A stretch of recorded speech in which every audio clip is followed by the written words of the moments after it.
पंजपीर का पहाड़ी रास्ता आम दिनों में चटियल चट्टानों और बेआबो गया पत्थरों से अटा दिखाई देता है, ताहम सर्दियों में यहाँ बर्फबारी भी होती है।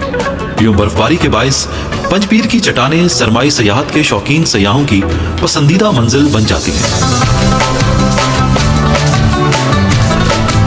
एक सियाहती मकाम सोर से होते हुए एक इंतहाई खूबसूरत और पुरफिजा मकाम के ऊपर इस वक्त हम पहुंच चुके हैं, जिसको कहा जाता है पंजपीर रॉक्स। अभी कौर साहब हमारे साथ, इनसे यहाँ बात करेंगे। इस रॉक्स के बारे में बताइएगा। पंजपीर जहाँ पर एक ज़ियारत है उसके बायस ये पंजपीर रॉक्स कहलाते हैं। और आप इनकी शेप देखें तो ये अपनी शेप में, अपनी साख्त में बिल्कुल जो है मुनफरिद हैं। ऐसा कोई दूसरा मंजर आपको पाकिस्तान में नज़र नहीं आएगा। ये जो हमारा ये कोसार है, जो हमारे जो है वो मरी से होता हुआ जो है नथिया गली तक गया हुआ है, उसके खूबसूरत तरीन मकामात में से ये मकाम है। और अगर ये कहा जाए कि इस पहाड़ी सिलसिले का सिर आगाज़ पाकिस्तान में जो है, ये सामने हमारा कश्मीर का एरिया है, तो ये जो सिलसिला मरी की तरफ और नथिया गली की तरफ रवान दवा है, उसका सिर आगाज़ जो है ये कहूटा ही है। ये दानगली से ये सिलसिला शुरू होता है और आगे बढ़ता चला जाता है। हिस्ट्री में क्या बताती है जी कहूटा के बारे में और खासकर इस रॉक्स के बारे में? ये रॉक्स जो है वो कई हवाले से जो है वो तारीखी अहमियत की हामिल है, लेकिन थोड़ा सा मुझे इसके पस मंज़र में जाना पड़ेगा। ये जो हमारा दुआबा है, जिसे हम सिंध सागर दुआब और कोटवार कहते हैं, तो कहना चाहिए कि उसका जो है ये एरिया जो है वो खामोशियों की नज़र रहा। सदियाँ जो है इस पर किसी ने जो है वो तवज्जो नहीं दी। उसकी बुनियादी वजह यह है कि जो तहजीबी धारे हैं वो जो है वो टेक्सला और पिंडी और रवात से होते हुए जो है वो हिंदुस्तान की तरफ रवान दवा थे। फर्स्ट ऑफ ऑल इस इलाके पर जब नज़र पड़ी तो जब मंगोल हमला आवर आए तो वहाँ पर जो है वो सलातीन दिल्ली ने जो है इस तरफ ध्यान दिया और 1246 में ये हमारा जो है ये पोठवार फतह हुआ। और यहाँ पर जो है उन्होंने यहाँ पर किले तामीर किए, जिनमें जो है वो सबसे मशहूर जो है वो फरवाला है, दानगली है। ये पूरा जो है उन्होंने एरिया कवर किया। उसके बाद जो है मुग़ल आ गए और ये एरिया जो है गखड़ों के पास आ गया।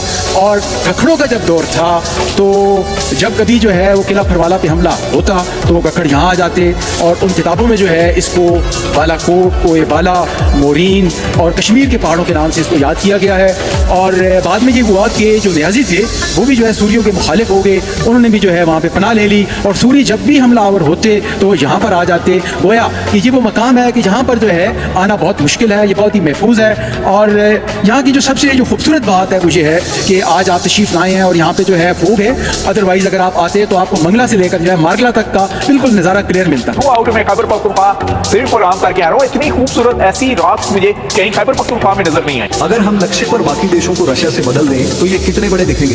पहले यूएसए को देखो, ये वाकई बहुत बड़ा है। अब चाइना को देखो, ये भी काफी बड़ा है। अर्जेंटीना और चिली आपको हैरान कर देंगे। इनकी लंबाई को देखो, लेकिन याद रखना ये असली नहीं है। हम जो नक्शा इस्तेमाल करते हैं वह एक प्रोजेक्शन है और यह नॉर्थ और साउथ में स्थित देशों को उनकी असलियत से बहुत बड़ा दिखाता है। तो कुछ देशों को थोड़ी फेवर्ड ट्रीटमेंट मिलती है। दरियाए सिंध के किनारे आबाद पंजाब का एक तारीखी जिला रहीम यार खान सन 1881 में ये नौशहरा से रहीम यार खान में ढला और सन 1943 में इसे जिले का दर्जा मिला। आज रहीम यार खान है 4 तहसीलों से आबाद, जिनमें रहीम यार खान, लियाकतपुर, खानपुर और चौथी है सादिकाबाद।